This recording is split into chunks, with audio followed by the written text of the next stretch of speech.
Dear Lord, gracious Heavenly Father, as we come to the meeting tonight, we just ask that you be with us all, that we do the business that we need to do for the betterment of our gracious city, Water Valley, Mississippi.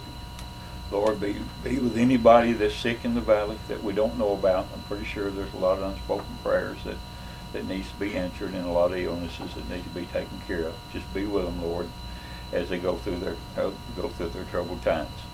Lord, we're expecting some bad weather coming into the coast, and we would like for you to just be with them, Lord, as they go through their troubles and whatever this storm may bring to us, that you wrap your arms around them and be with them and take care of them. And again, Lord, let's just do the business for Water Valley. We love you, appreciate you. We ask this in Jesus' name. Amen. Okay, we'll call the meeting to order. And first order of business is to adopt the agenda for tonight. I know everyone's had it emailed to you. Have a chance to look over it. So I need a motion to adopt the agenda. Herb makes a motion. Nicole seconds. All in favor? Right. Then the next order of business will be to adopt the minutes from the August meetings.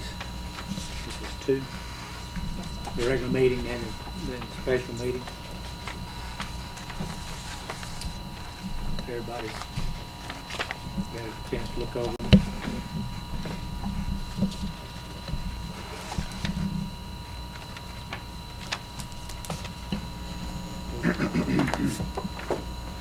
All right, I would entertain a motion to accept the minutes. Nicole makes that motion. Herbie seconds. In favor? All in favor. What's next? Matters, monthly bills, the docket. Again, I know that's been emailed to you, so I'll give you a minute if you have any questions on it.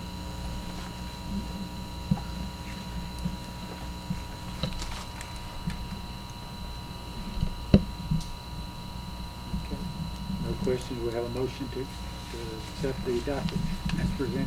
Cinnamon makes that motion, Nicole seconds, and all in favor. Okay, very good. Mickey? Got a couple of dates for y'all coming up this month and the next. September 13th, the Appalachian Regional Commission is having a conference in Tupelo, Mississippi.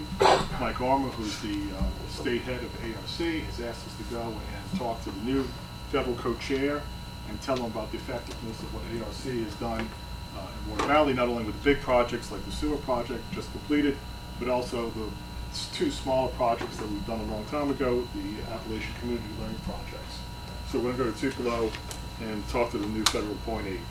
October 6th is the 10th annual art crawl. It's a Saturday, and it's going to be downtown from 5:30 to 9 o'clock. Right now the count is 17 venues with 30 plus artists. It promises to be a good night. We hope for good weather.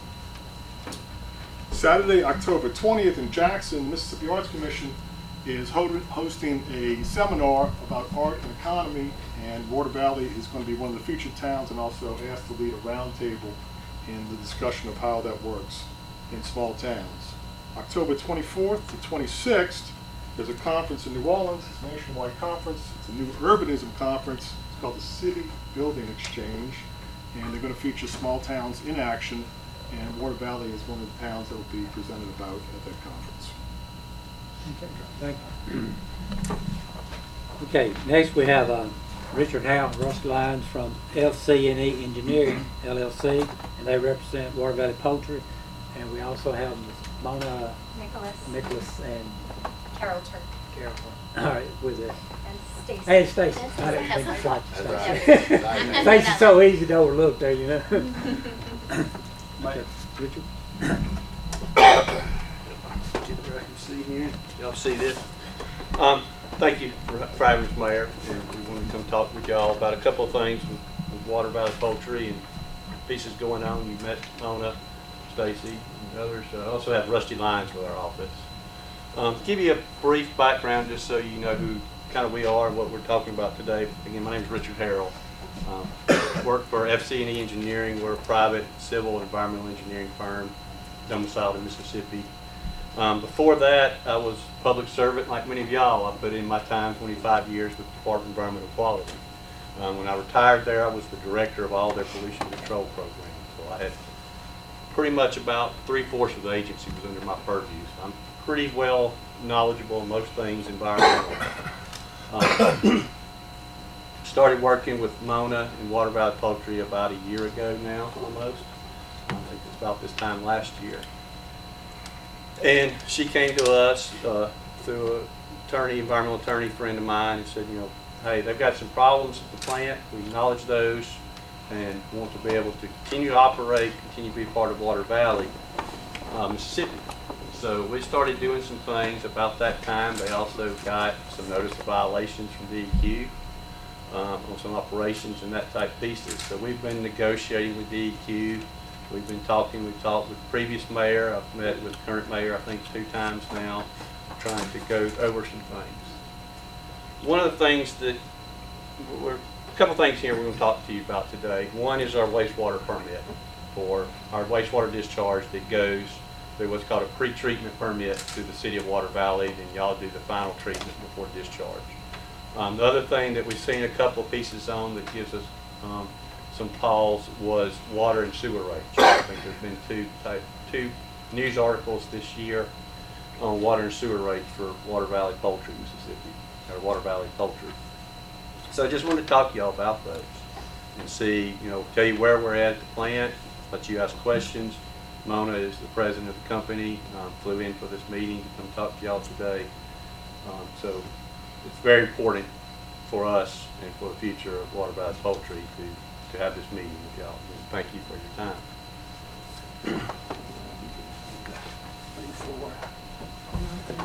So many of y'all, some of y'all probably long-time residents, some new residents. Water Valley's a growing community. It's kind of turning into to me, kind of the Madison of the North, where you're kind of getting a lot of new influx from Oxford and things like that, and that's great. Water Valley Poultry, you see, is constructed in 1963. It's had a lot of owners over the time.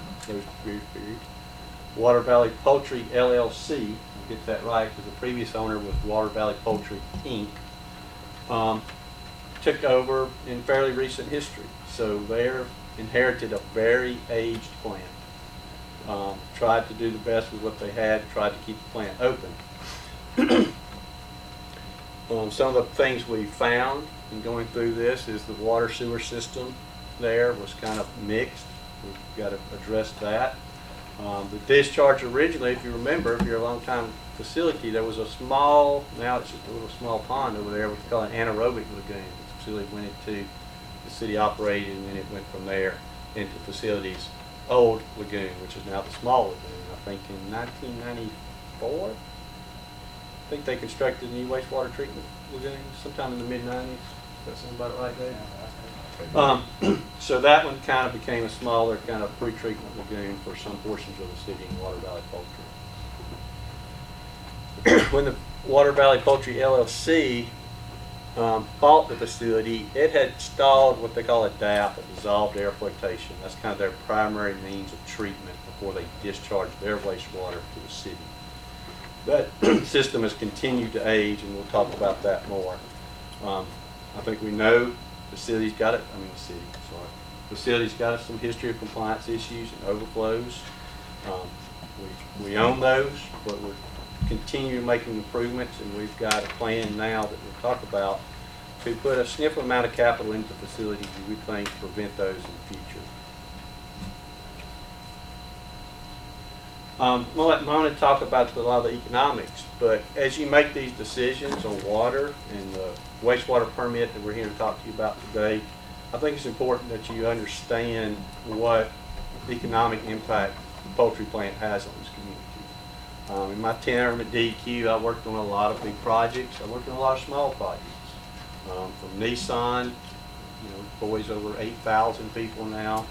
Continental Tires coming into Jackson, to just small projects in small communities. And while Nissan was huge for Jackson metro area, these small plants are just as important as small communities.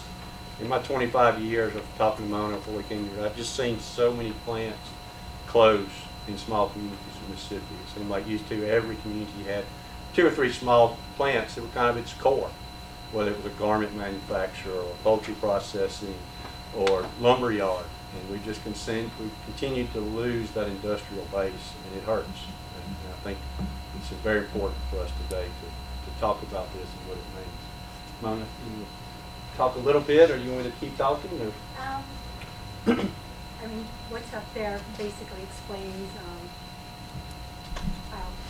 these are numbers, obviously from our financials, and these are accurate numbers, and we feel like we contribute a lot to the community. I know we've had a bad history in the past. I took over about 4 years ago, so I'm very new to this.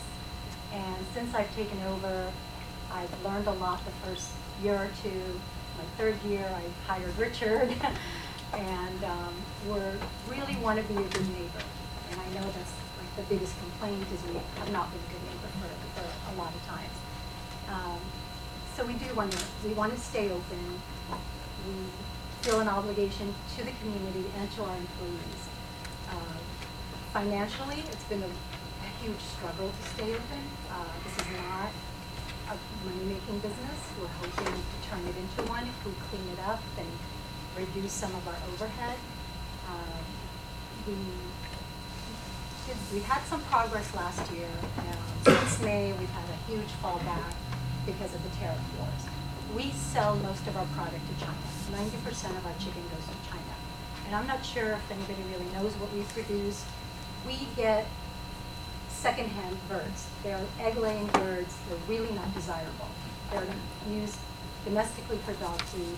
Internationally, it goes to China. They get marinated. They get packaged. But it's not a desirable product here because it's very tough and it's old and We call it spent chicken too. spent chicken. Yes. Yes. So losing our China market really hurt us. So this whole thing, when we started reading about, the increasing our water rates, and it was very disturbing for us because we're trying to reduce our overhead. We're actually going to our biggest vendors and saying, like the supplier of our birds, which is the largest egg producer in the country, and we went to them and said, if you want us to be processing your chickens, you got to give us a price break. So we're trying to reduce our overhead to keep the business open because our income has dropped in half in the last 3 months. So for us to all of a sudden read that our rates are going to go up, it kind of sets us back a little. We do realize we have good water rates. We looked around and we know the rates that you're charging us are very, very fair. But saying that, we are not going anywhere else. It's not like we're going to shut down and go somewhere else and get a more favorable rate. We're not going to do that. We're basically, if we shut down, we shut down. So the argument that if we went somewhere else we would be paying more is really not an argument because we're not going anywhere else. This is our last stop. So on top of the payroll, we use a lot of vendors. Vendors are, packaging. But, we use a lot of vendors here and there. We try to keep everything in the community as much as possible, obviously. Most of our parts that operate our machinery, things like that, we purchase from the location here in town. Any other supplies that we can actually get here, we get here. The only time we go outside of Water Valley is because it may not be available, okay? And, the thing is that, and let me elaborate a little bit on what Mona was saying is, what we produce is not real favorable. The market, we don't have a large market for it. It's not any kind of chicken you can take home, bake it, grill it, fry it, or anything like that. Believe me, I've tried. It just doesn't happen. These, most of the chicken you buy in the supermarket, is going to come from companies such as Tyson, just to name one. But those are 9 weeks old. Those are boilers and fryers. These are 68 to 100 weeks old. Okay.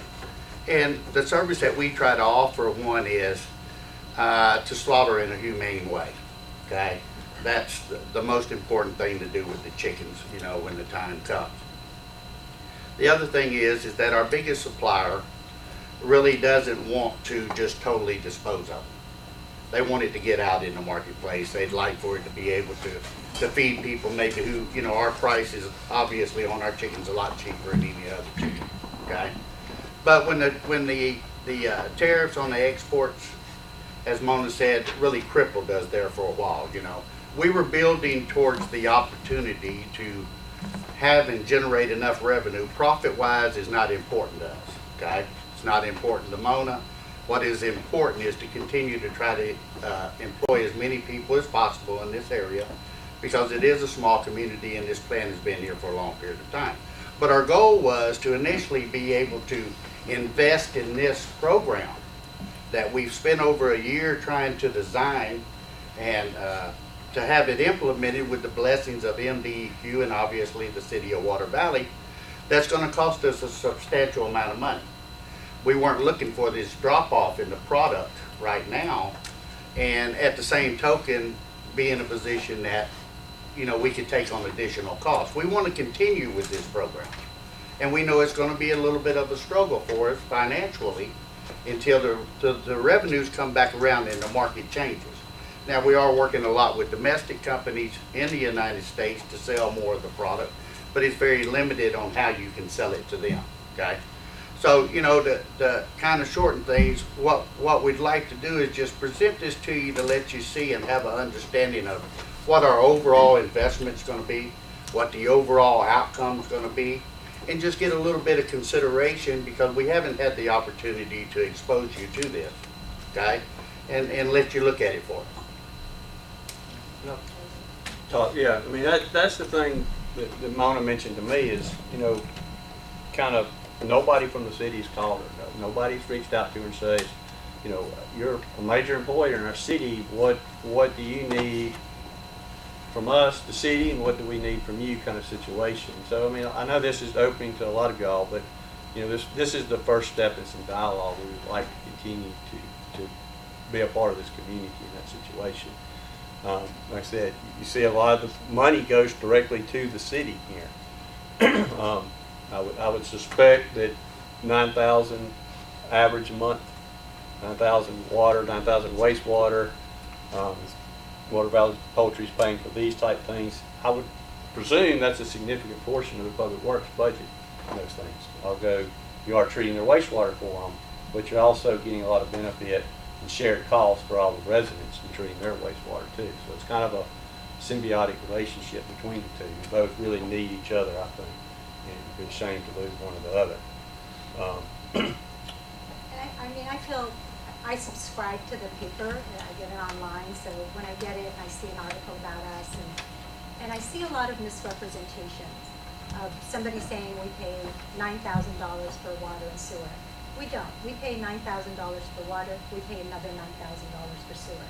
And we treat the lagoon. We pay for all the chemicals that go in the lagoon, the aerators, the personnel to go in. We have, we have somebody that just comes in and tests the water. So we feel like we're doing our share.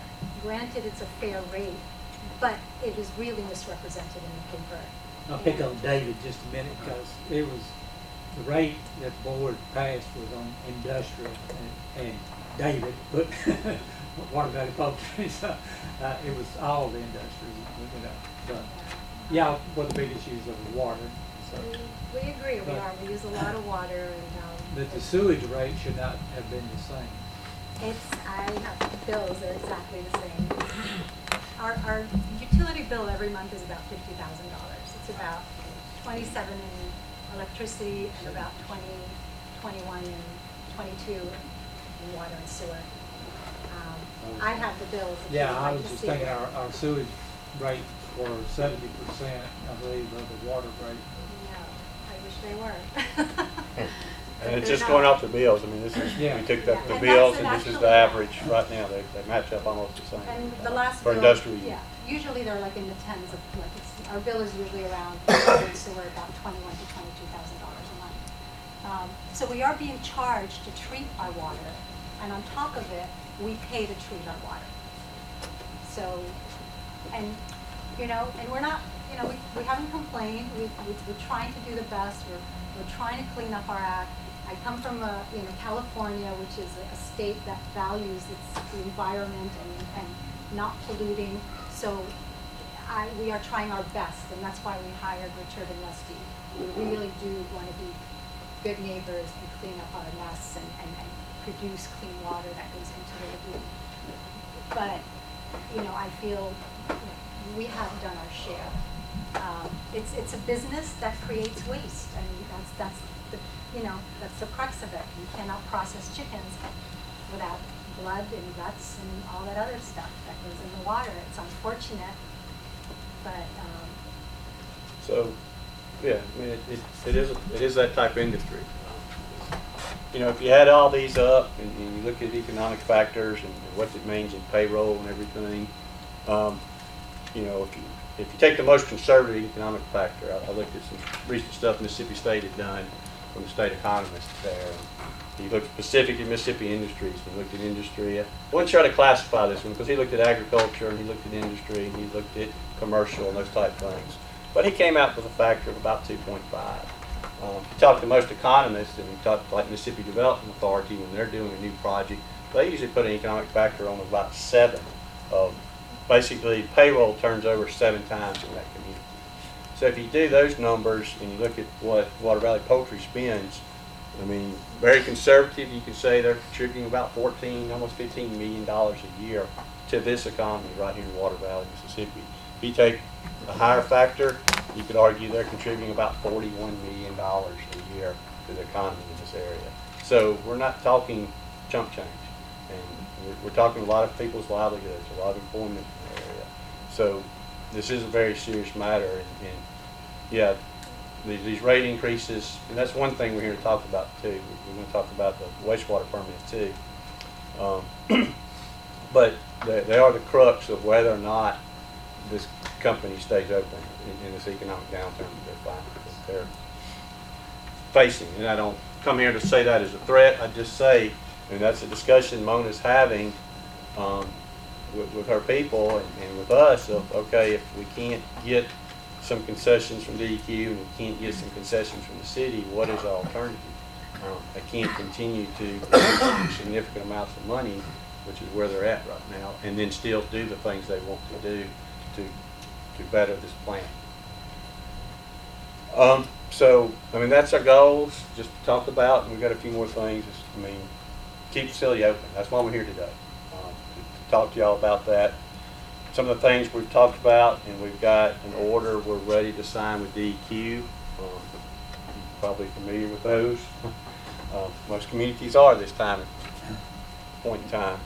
But it's going to separate the processed wastewater from a lot of stormwater that's getting into the system, reduce the volume, the flow, the consistency. Lagoons like a good, consistent flow. That's how they operate best, which is the type of system y'all have for wastewater. And when you're getting these spikes in flow and contaminant level from Water Valley Poultry, which is our fault.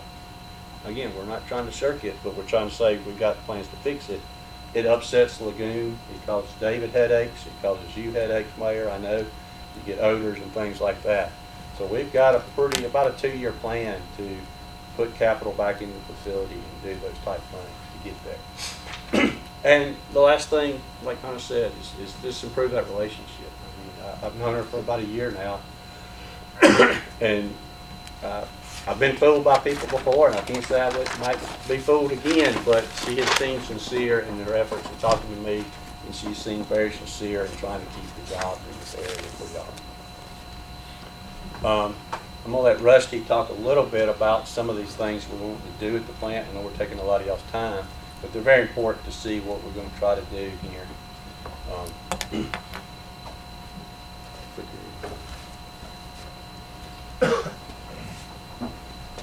I think I'll just back up just a minute. I won't try to get too deep in the weeds on this and spend a lot of time on it, but just briefly, one of the things, as Richard said, was stormwater. A lot of stormwater flow from the site gets into the sewer system. So one of the things we want to do on the more short term is to get that stormwater out and keep it from going down to the city system. So we had to look at all the sources of stormwater there on the site, and then the other issue is the process, the treatment plant that has to treat the processed wastewater. So first thing we did was we looked at the topography of or layout of the site and looked at where all the water flows to when it hits the ground or hits the roof at the plant. So that's what that shows there with the topography lines as well. So you know, as you can see, the plant sits pretty much on a hill, top of a hill, so all the water flows off in whatever direction from the side it's falling on. We looked at some of the sources of stormwater that's getting into the system. Just a couple examples here. Here's a storm drain right here that goes to the process line. And of course, this plant, as old as it is, that we find every time I go up there, sometimes we find something a little different that we didn't know before on the history of it. But that'd be one of the things we'd want to eliminate, because you've got stormwater flowing down to this drainage and going directly into the process system. Here's another point here. You've got a little V-notch weir here where a lot of the water that flows up here on the parking lot is flowing right down, going directly into this manhole, which makes its way to the process system. Another source is rainfall off of the roofs. Here's an example here. They've got an open trench that conveys some of the wastewater to the process treatment system. And anytime they get a heavy rainfall, as you can see here, there's a lot of water falling off the roof, falling into this trench, and that overloads the system as well. Another source is they've got, where the treatment system is located, they've got some roofing issues where they need to repair the building roof to keep water out, so that's another thing we're looking at. This just shows the layout of all the piping as we see it when we look out there, and so you've got sources of processed water that all come into the system and end up down here where the treatment plant is located. So, and then the discharge is located here, which goes to a manhole, which goes down to the lagoon. So this just shows the layout of the sewer lines, process lines, not the sanitary. And then, as we said, our first goal is try to get as much stormwater out of the system as we can. So all we will be treating at that point is processed wastewater from the processing of the chickens. So we've got areas where we're going to put in curbing. We've got areas where we're going to raise manholes so the stormwater can't get in. We've got areas where we're going to seal off pipings, like this one I showed you up here. We just seal off that pipe so that water can't get in. We've got areas, again, we're going to put up berms. Any way we can direct stormwater so that it doesn't go into the process system is what we're planning to do here. That's on the south side of the site. And then on the north side, we've got, like these, I showed you a picture of one of those manholes. We're going to raise the level of all of those and fix some of our erosion problems. So again, we keep stormwater out of the process line, which when that happens tends to overload the system, and that's when it gives the city problems when that happens. All right, so the next step then, a little bit longer term, is what do we do with the process wastewater treatment system? And so we looked at the current treatment system, and our decision was, can we rehab this system, or do we need to replace it? And you see a line through rehab because the system is quite old. It was used when it was put in, and it's just not capable of being rehabbed. So our decision then is to replace it with new treatment. Currently, the treatment system resides right here that treats the wastewater, which discharges here down to the manhole.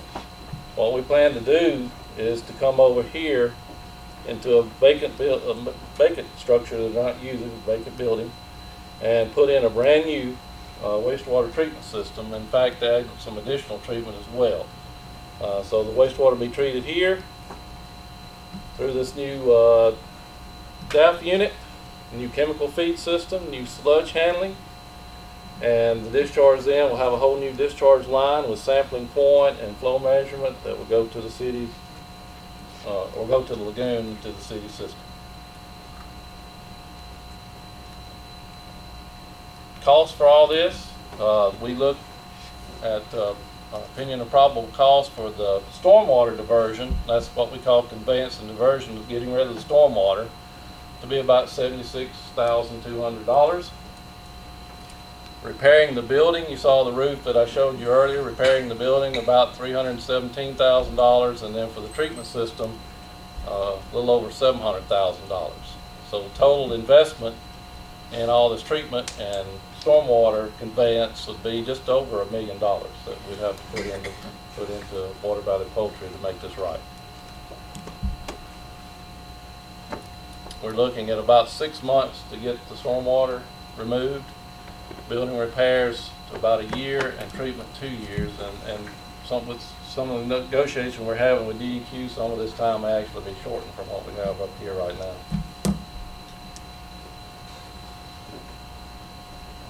Did you want me to talk about this too? Yeah, let me intro it and let Rusty talk about it. So, one, it's the water rate is one of the reasons we're here today. We're concerned about that, being a straw that may break the camel's back. The second piece is their permits are issued on a 5-year cycle, and they're issued by DEQ even though they're pre-treatment, and DEQ always sends those draft permits to the city to say, do you have any comments before we issue this? On this last cycle,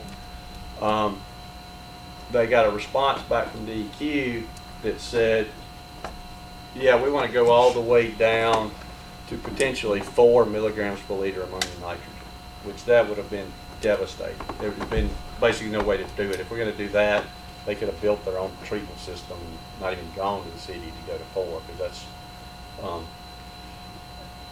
So we talked with the DEQ engineers a lot. So why are they? And they came back with. I think in a first draft, 14 Rusty ammonium nitrogen instead of 21. And what we're asking for is to go back to the permit limits that have been in operation in the permits with some tightening down, but most of these limits have been in the permit for the last 20 years for different entities. But if we go to that drastic level, the treatment system that we've got proposed would not meet to that level. In fact, the levels that the city originally asked for would have been significantly lower than just your residential wastewater levels. And those would have been, like I said, typically the way the system works is industries, you've got a limit, but it's somewhere in this range. And Rusty can talk about those a little bit more. He's much more of a wastewater in-depth guru than me. But that's the first allowance we really have is, can we get back, if we put these improvements in, and I think one of the reasons the city tried to tighten down is because of past non-compliance. I think if we can put these improvements down, you get an assurance that you're going to be in compliance, then that's a lot better situation, and let us operate at these previous levels or something close to them. But to go to huge drastic cuts right now in what the city would agree to treat would not be feasible. Mayor? What was y'all's proposed limit from DEQ on just to say the nitrogen ammonia? That's we basically retained the previous wastewater limits of 21. 21, but they were proposing what? I can't remember, 16? 16, 18, about 16? I think it was 16. Okay, I mean, we Which, discussed it, but I couldn't remember. that's kind of hard. That's not, when you start looking at things, I don't know how to explain it simple, but it's not a linear curve. It's like getting that last grain of sand out of the carpet. You can get the skilled sand pretty quickly, pretty economically, but as you start getting those lower limits, it's an exponential type curve, and it gets it doesn't sound like there's a big difference between 16 and 21, but from a cost standpoint and the type of treatment you would have to have at the plant would be huge to be able to get down to those 16 levels and lower. And just not feasible, especially not this time. Rusty, I don't know if you want to talk a little bit about the wastewater treatment manual and some of those recommendations.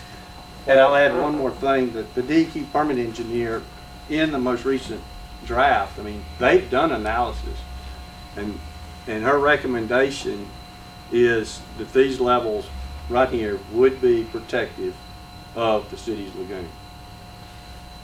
Rusty?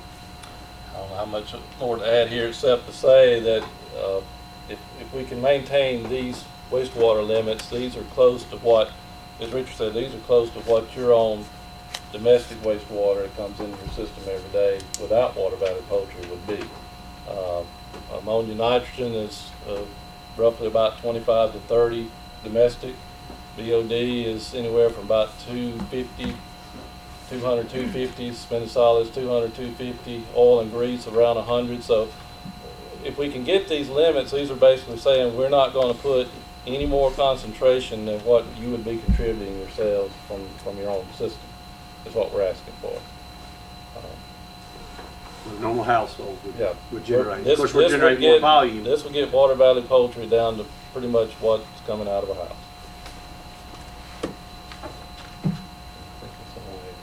Mm. So, like I said, summary, you know, the Water Valley, some poultry in some form or fashion, has been here a long time, wants to be here a long time. It's working to improve its operations.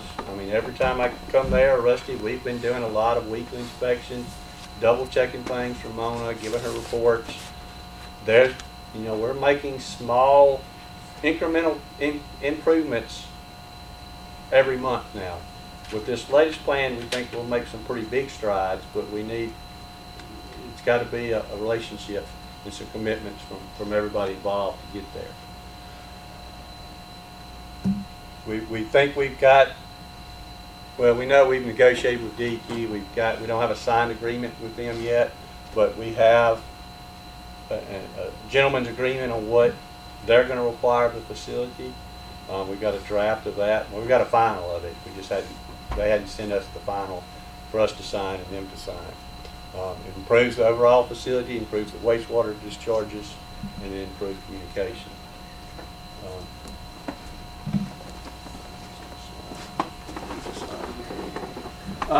But, you know, the main thing we got to have to stay operating, stay in business is, one is that wastewater permit. No facility can operate without one. We're just asking to be able to operate in a manner that they've operated in the past from a compliance standpoint or from a limit standpoint. What we're committed to is operating in a manner that's more compliant than the facility has been in the past. And then on the water rate, basically some time. Like I said, we can't argue we're not getting a favorable rate, but to impose a rate hike in this economy right now that they're facing is the worst possible time for them. Like I said, we've got this commitment to put a lot of capital into it, even though revenues are down significantly. To also be hit with a water rate increase right now is just going to be highly detrimental to them remaining open. So that's kind of, I know we've taken a lot of your time today. We appreciate your time. Again, I think it's just important for the community for y'all to hear this, and we can try to answer any questions you may have. That's all. Any questions for you, White guy? Well, the first question I have is that you've told us that our city hasn't reached out to you in any form or fashion. It's my understanding that our previous mayor, Larry Hart, and also our current mayor, Donald Gray, have met several times there in the facility here in Water Valley. So I'm confused as why we're being questioned as to you haven't had any contact with us I think about that's this water rate or about the DEQ things. I haven't contacted Mona. I have No talked one's with contacted me. Richard and Rusty Who is your local person? Stacy. Have Yeah. you been in contact with the city? Yeah.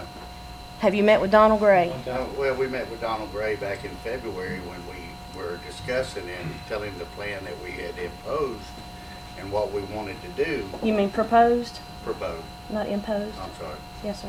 Okay. So at that point, you didn't let Mona know what's going on down here in Water Valley? He did. Okay, so you I did, guess my you point did was that have those some knowledge meetings of with some us and the Nobody mayor- told us they were negotiations. gonna rate our rate. Freeze Well, you up. don't have to be pre-informed that a rate's going to go up. Well, then that's. I mean, our residential rate went up as well as our industrial rate. I'm sure So we you weren't sent picking a- on an industry. I'm sure you sent a letter to your residential people letting them know there was a I rate increase.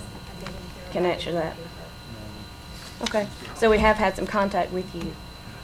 You have not had any contact. I haven't. had Through any- this man, Mona. you have had some He went to contact. one meeting. Okay. He was basically. That's still shut down contact, at- okay. He was basically shut down at that meeting. That's There was an contact. article in the paper about That's it. contact. Well, did you contact the I paper? have reached out, yes. You've contacted the newspaper? You've asked for a retraction in the newspaper? No, I have not. No, ma'am. Okay. Okay. How many non-union workers do you have there? $25. Okay. So insurance for non-union workers Correct, only, correct. out of the number that you gave to us for your employment of Water Valley? The union does not require us and did not Oh, want us to. you don't have to that. be required to do something, do you? Well, they don't want us to, Okay. because their employees would prefer not to. Because once we offer insurance, Mhm. they can't get free insurance from the government. So they would They rather still that don't the qualify, employers you do know. not They offer still don't insurance. qualify. They make just enough money, they can't qualify for that. But we're not worried about previous owners. We're not picking on you. We have to sustain our services here. We had a water rate study done, and our citizens cannot subsidize any business for their profit. We are not So making we're that. not trying to pick on you. All water rates were increased. And it's about $3,000, I think, per month. It's gone up with the water rate usage that you currently have. Times 12, you're looking at 1.1 or 2 million. I couldn't really see the screen. 1.1 or 1.2 million dollars in proposed upgrades, but you can't afford the $3,000 per month rate increase for our water rates. So that is a little conflicting to me. I'm just asking questions. I'm not being confrontational.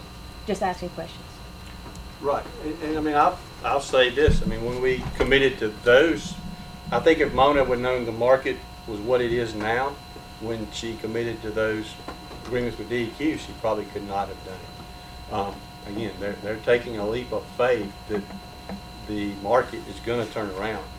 So, again, another $3,000, $36,000 on top of everything else on all this is significant, yes, absolutely. So, you know, and that's in perpetuality for 36,000. Sure. And then, so, I mean, you can argue semantics is 36,000 significant on par for $1 million. Right, and this, It- like I but said, it it was based on a water rate study, so it wasn't an attack on Water Valley Poultry You know what? to raise You rates. know what? It would be fine if you approached us, if you sent a letter, if you called, sent an email saying that our city needs to raise the water rates and, you know, starting, you know, September, starting October, this is your new water rate. I don't know if that was done. It should have been It was done. not I don't. I I don't heard work twice in the about it. city. I heard in the paper, like the headline is Water Valley Poultry Water Rate Increases. And that's, you know, and it's fine, that's your prerogative. If you want to increase it, you have the right to do that. But we have the right to also object or say this is enough, this is not going to work. Yes, for ma'am, us. and we appreciate you coming here. When would it go into effect, actually? If y'all voted, it would be, no, excuse me, 30 days. 30 days. After today. So it'd be October. And what would the raise be? We don't even know that. The proposed is 3,000 for your first 3 million gallons, and then $1 for each gallon thereafter. Well, we use about, what, 12, About 13. 12 to 14. that's a lot of money. so maybe about 12,000 a month. Yeah, well, That's I'll be about frank with 3,000. you. I didn't know you were coming until you started your presentation, so I don't have any more numbers to give you. I could have done a little more research myself. So. to raise our rates that much with a 30-day notice is pretty harsh. We will look at the sewer rate, because if you're paying the same right now, you should not be. We are, Okay. I can guarantee you Because that. on the sewer side, for the first 3 million gallons, it should be like 2,400. And then each additional 75 cents, each additional 1,000 gallons. So 75% basically what you should be paying for your sewer rates. So we will check that out tomorrow to make sure on that. And so you should not be the same. Or residential is not the same, or business or industrial are not the same. It's a break on the sewer side. And so I will definitely look into that to make sure that you're not. When will be officially notified one way or the other of what your plans are? If you'll give us an email address, something we can email you tomorrow on some things. But you have to say this is a good decision for us to have that, because And we, I think since we want you here. you know what, it really does not sound like you want us here. We want you here, but we did a water rate study I get that was it, not but we based on your can- industry. So it was not an attack on your industry. It was something that we looked at because our water services here in a small town has to sustain itself. Okay, and- so we also take care of a lagoon. We also take care of a lagoon where you have overflow into our lagoon as well. But it So is we're not- also okay, facing it is- some MDEQ okay, issues. Can I stop you? It is not our lagoon, it is your lagoon that we take care of. Thank you for interjecting. They lease. So we do contribute. Thank So you. if we want to raise our water rates, we could save money by not. Yes, doing ma'am. that. Can you have all 5 of the aerators working at all times at the same time? Well- That would be helpful. Okay. I think we may have a more healthy discussion if we exchange information so that we can have a meeting with you, myself, and the mayor, and we could then flesh out the details and then bring them back to the board. This is an ordinance, just like any other ordinance, and I'm not speaking for the board, but He's our attorney. Okay. for their future decisions. But if you have things that you feel like are vital for them to understand, then we need to flesh those out better, because I feel like our current back and forth isn't getting anywhere. It's not getting anywhere. And And that's- I'm disappointed in that, to be honest with you. I did not expect this. You know, we expected, to show you that in the last 3 months, we have lost a lot of money. And we're trying to keep the plant open and hoping that this economy is going to turn around and the China market will open up again. But, so, all of our other big vendors have said, we're going to help you through this. And The issue here is that we're also facing some constraints monetarily, along with an aging infrastructure. And with those aging infrastructures and the added expectation of MDEQ and the cost put together, we have to find a way to fund ourselves without basically making the taxpayers of Water Valley fund. Yeah, so we have to raise our rates. Drone, rate increase. Of course, we heard the arguments tonight, asking us to postpone this and, but any discussion, let's just, Do we need to wait until after the discussions with Water Valley Poultry to come back and discuss this and propose that at that time? Okay. We need a executive session to bring it back. yeah, we do need it. I'm torn between it, like I imagine all of y'all are really, because I do know that it does provide jobs for, Maybe jobs. and, That's We important. don't want to lose the plant. absolutely, But we did a water rate study, yeah, we did. which We is had what that was through the rural necessary water. that we were behind on doing.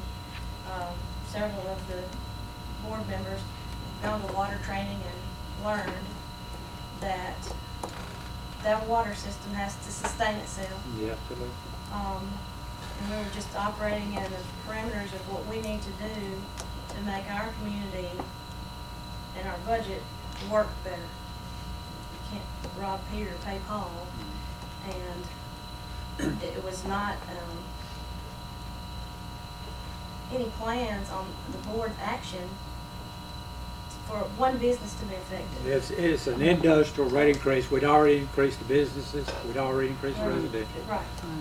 So, I do want to make that point clear, that it is not a personal issue. It is not pointed towards one industry here. And something I didn't hear during the presentation earlier, after this increase, the Water Valley industrial water rates will still be almost 80% lower than Grenada Oxford, and Batesville. 80%, not 80. 80% local. Right. I think the closest we got was 22%, within 22% of our nearest neighborhood. And they admitted to that fact, that they were getting a fair rate, but they admitted they wanted to keep that fair rate right now because of the market right now. That was their push now. And we were not aware that they, in the last 90 days, had a problem in their market. And I do realize, from who I deal with a lot, that the tariffs has kicked the agricultural business quite hard. Poultry being the number one, grains number two. For some strange reason, the cotton's hanging on. I don't understand that, but Yeah, there are a lot of business owners in that room right now. I'm Sure. sorry about that. Every one of them has had incredibly high utility bills in the last 2 months. Like, hard times are hard times, but that doesn't mean that the citizens of a small town need to subsidize a private business. And I think part two of their discussion really was, I don't know if it was so much of the water rates, but if we would also sign their permit with the MDEQ, that if we would sign that permit, I think they said they would go forward and live with the water rates, unless I heard them wrong.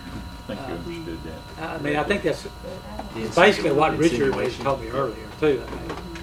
One So- thing that permit that they're wanting is changing that test site from the lagoon to their plant up there. Well, we will not sign off on that now. As far as the limits, Yeah, the limits we there's could. there's probably room for discussion there, but, that test site is Right, our we main have to thing. keep, what David said is, if they move the test site to their facility and test the water as it comes out of their dam, they can control that. Right. They can control that. We have got to keep the test site where they enter into our lagoon. Is there a way that I can get a copy of the current wastewater permit that they're requesting for the city to sign? I would, Where is I that have, document? I haven't seen the document. Nobody has seen the draft, the new So draft. that's- We have seen the numbers that Yeah, the they say is numbers. proposed in it, but not the draft itself. I can They want us ask, to sign it, but it's not available for reading. I will say that we want to see a copy of the, I'm gonna get a hold of Diane Schubler, or Schulber, and Danny Beasley with MDEQ, and get a hold of them and get in the communication chain Absolutely. about this permit, because as much as they were complaining about not being in the loop, we haven't been in the loop either. so I'll say compliance person with MDEQ just changed. David, previous mayor, had a long time relationship with Mr. Harrington. I had a conference call with him. It was easy to deal with. But I haven't talked to Diane her. may not be so I haven't talked to her. She hasn't reached out. I couldn't lenient even with us. think of who she was. Probably Our guy catch doesn't up know, so Yeah. where she's at. just have to wait and see. It's like Cinnamon said, we're not picking on any businesses. This is something that we had to do to better or kind of keep us out of the red, as to say, to keep from raising taxes and stuff like that. So I think that regardless of the situation with Water Valley Poultry, that we shouldn't bring that into consideration with our water and sewer ordinance, and we need to continue on with it.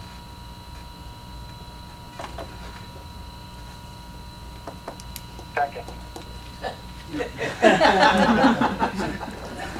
You agree with me, Kagan? Yes, sir. Okay, so do we have a motion then to go ahead and publish this ordinance, and it would become effective 30 days from today, which would be September 4th? Do I have a motion to that effect? I already makes that motion. Do I have a second? Cinnamon seconds. All in favor? Aye. Aye, well, that'd be unanimous. If you'll remind me, I'll I sign that. think you cannot be here. You should be banned on one for the meeting. I think it's legal. I did check with Daniel on that. No, it's yeah. It is. I enjoy what you say, But but I don't. yeah. Number 15, the small community grant, the second step. We got the paperwork in under the wire, barely, to apply for this grant. When we say second step, this is to continue to apply for other monies, whether it be loans through Mississippi Development Authority, whether it be some grants through some TVA or Appalachian Regional Commission. Got it right this time. So that would be just our second step going forward for the additional funding, because the grant, if we get it through the small municipal grant, will be fourth of the money actually, probably. So Right. I think that we've had some engineering plans on the expansion at Allied provided to us by Willis Engineering, and the total cost was somewhere around $540,000 for the expansion.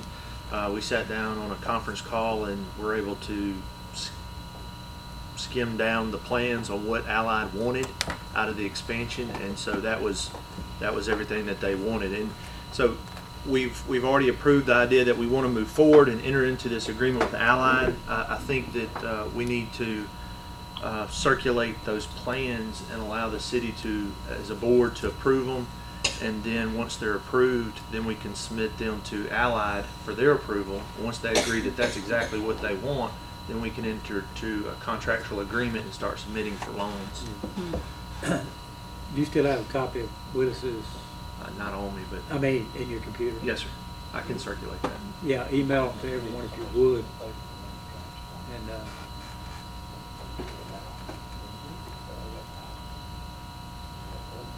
And you know, this is not something that's going to, of course, happen overnight, but talking with Ed Thomas, who's CEO or owner, actually, I reckon, of Allied, he said he realized that it would bring about a new lease long term, and because their lease is basically paying for this building.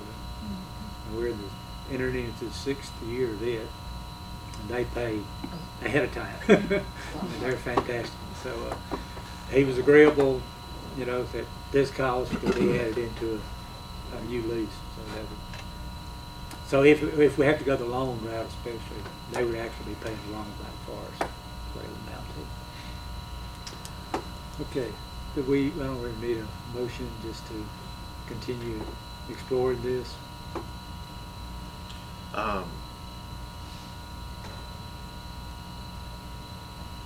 No, I mean, we've already got it on the minutes that the board's in favor of the extenuation and the expansion. It's just approval of the finite details, so I think we're good. And Daniel will email y'all a copy of the engineering report to Carl Grubbs. Carl designed the first one, so he was very familiar with this, so he was able to hit all the site stuff there. So he was able to put it together really quick. really quick. Because we had to have that grant in 31st. And Chris Boat picked it up 31st. So we got it in now. Okay. The next item is the adoption of the building codes, and these are the ones that Trey and Daniel and Vivian sat down, and Trey said we needed some. He already has some of the code books. And you ordered. I ordered these three. These are three he said that we would be needing at this time. Okay. So this is 3 of the. He picked these out. I did not. The plan is to have a copy here at the city hall at all times, and the building inspector will have a copy at all times. And Okay. Well, you know, I mentioned several times about the 2015 fire code, because we adopt this one that's got it in there. Currently, everybody that's in town will have to put sprinklers in. Did y'all talk about that? Trey said that his understanding was houses with a larger square footage than either 3,200 or 3,400 square foot were required to put sprinkler systems in their homes. However, I suggested if that was the one hang-up, we could Was commercial buildings too? accept that from the code. We can, but We can. it, you know, so however y'all wanna do it. Yeah, if that was Okay. the only known hiccup he had. Okay, cause that was the thing that I've always been worried about, which year we adopted, so we won't have to put it to the sprinkler code. That we can exempt an item from. You can, So yeah, so we let's explicitly put that in there. Is there a sprinkler requirement for what? Main Street buildings as well. It would be commercial code, that's what I'm talking about, commercial code. We 2015, grandfather. you do that, 2015 code, adopt that. That's what the state fire marshal recommended to us when I talked to him several times. And that's what I put in the email several times, but I will continue to speak to that. So if we did this with a grandfather exception for the existing businesses and buildings, I don't think you can do that. Can you grandfather a code? yeah, as existing buildings, because ADA has to do it all the time. I mean, Okay. the buildings that are around that don't have the ramps or what have you. So if we did that, but said, any future expansions or any future remodels would have to be up to code. So if, for example, Fred's decided to do a remodel, they would have to do it to the current code. They couldn't use the Right. code from 1980 in which the building was originally built. Right, right. Okay, I understand what you mean. So we can adopt these, and as we dig into them, make some grandfather or some, that would be. So that's the three that building inspector says we should adopt. So we would need a motion to adopt these building codes. Cinnamon makes that motion, Nicole seconds, all in favor. All right, thank you for that. Aye. All right, okay, all in favor. I think he's got a couple second delay. Yeah. Building code got to enforce all them codes, the fire chief. The building inspector, yeah. The On building new stuff, inspector yeah. and the fire chief both enforce Hey, So those what I'm saying, codes. if I had to enforce some of these codes, cause I get beat up about these codes every week, Well, every week. So what I'm saying is, I'm gonna have to go through him, get him to, No, no. so I It's mean. not taking any authority away from you. y'all both have These are the equal building codes rights. that these are codes we're adopting. He's our building inspector, but you still, have your authority as the chief. Okay, now if I want to go up there and enforce them, And if they don't want to how we comply, comply, that's how then we gonna enforce we ours. come You- back. yeah. We could even have to go through the, You issue a ticket and it goes to the court system. It's gonna be a That's where post the arrest or a fines. ticket, Sir? a post arrest, Yes. what would that be on, Tom? Post arrest, different from a ticket. Well, Right, That'd be yeah. something It's a to enforce. citation. Yeah, Yeah. citation. Yeah, I'm sorry, I used the wrong verbiage. what I suggested to Trey was to keep yourselves out of the police realm, is that y'all do the inspections. And if y'all find that there's something wrong with it, y'all can let them know right then, this is the things that are wrong. And then y'all can know if you go back and you find that it's not been corrected, or if you say it's so bad right now, something has to be done, then you can go to chief and let chief write it up, and he'll serve whatever needs to be served on it. Well, we're gonna have to talk about a lot of grandfather things, because you got some, one thing I'm concerned about, these doors that don't open outward. You got a lot of businesses that got there. I don't want 200 people at that front door burn up. So I'm saying, if y'all gonna grandfather these businesses, you got 2 or 3 of them that's been here a while, that got them doors like that. So y'all gonna grandfather those in? I don't You know. gonna make I'll them have redo to it? we'll ask. have to dig into that. I'll find out more information now that we're moving There's a forward. lot of them like that. We're moving forward with having some Yeah. standards.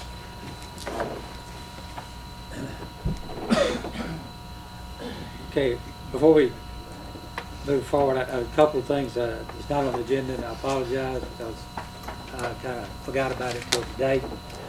Hopefully y'all all got a email from the planning commission from their last meetings and all.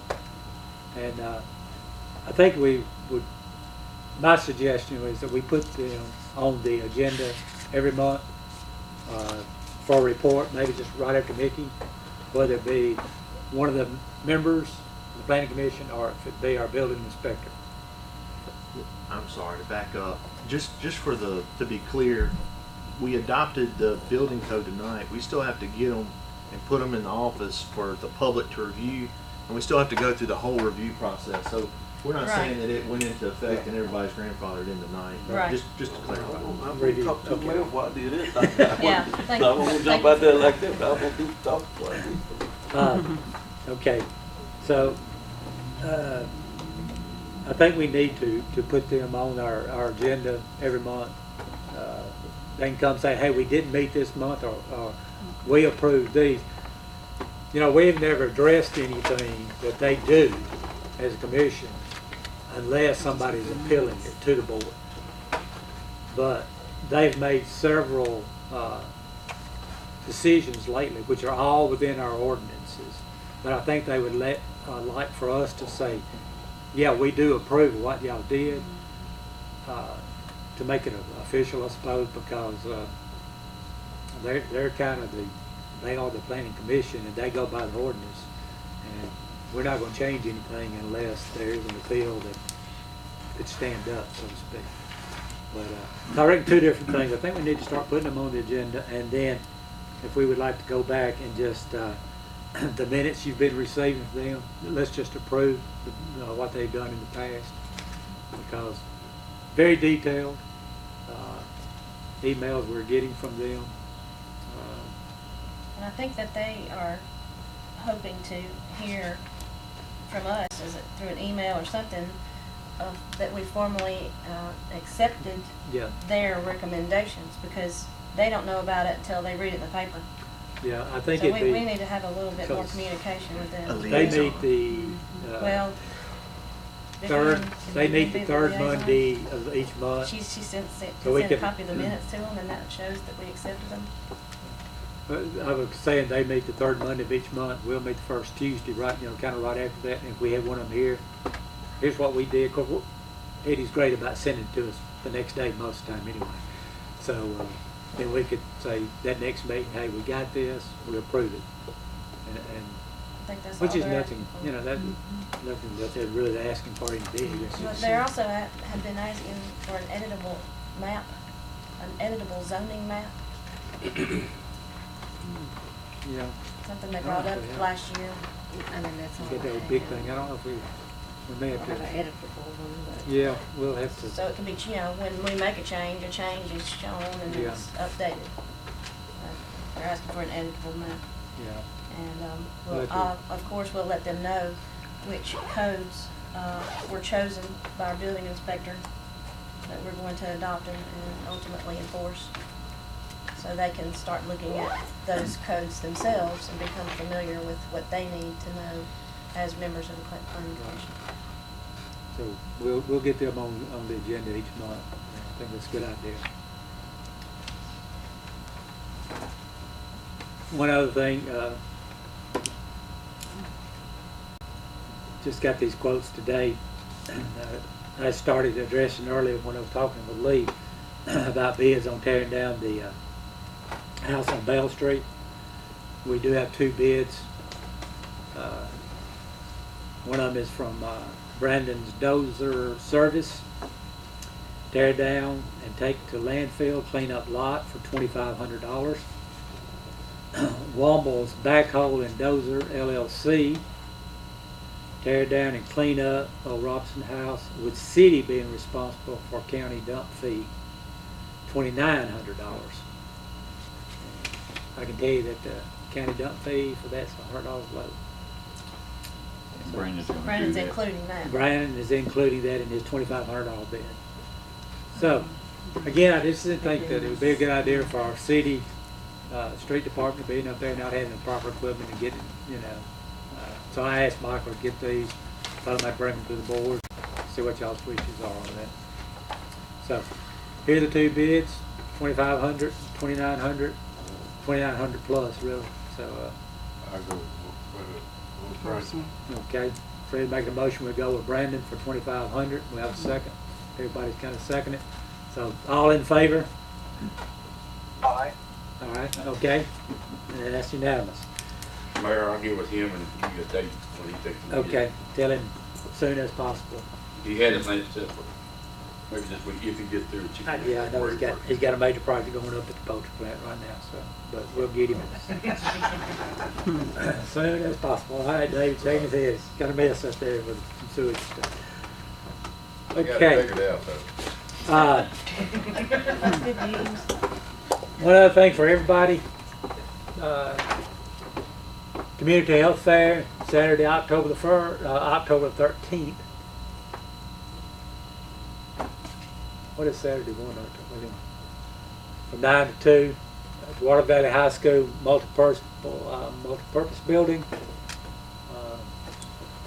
So, I think is the hospital sponsoring this?